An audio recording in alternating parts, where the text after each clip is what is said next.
গ্রামীণ চিত্রগুলো আসলে দেখার মতন। গ্রামে না আসলে এইসব জিনিস দেখতে পাবেন না। প্রাকৃতিক সৌন্দর্য, আল্লাহর রহমত, আল্লাহ কীভাবে পৃথিবীটাকে সাজিয়েছে গাছপালা, বন জঙ্গল দিয়ে,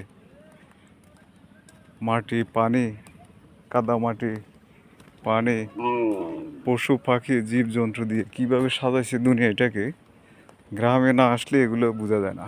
শহরে তো শুধু আমরা দেখি ইট পাথরের বিল্ডিং, সব অত্যাধুনিক লাইটিং,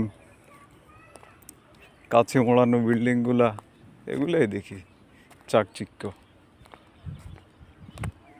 গ্রামে আসলে একেবারে ন্যাচারাল জিনিস দেখবেন।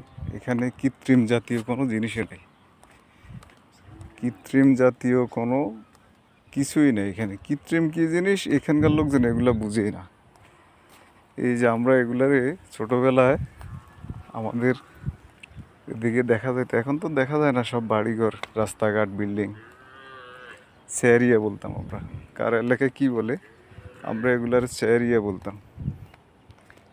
চেয়ারিয়া এখানে মানে আমি এখানে আসার পরের থেকে আমার শৈশবের কথা মনে পড়ে গেছে, একেবারে ছোটোবেলার কথা।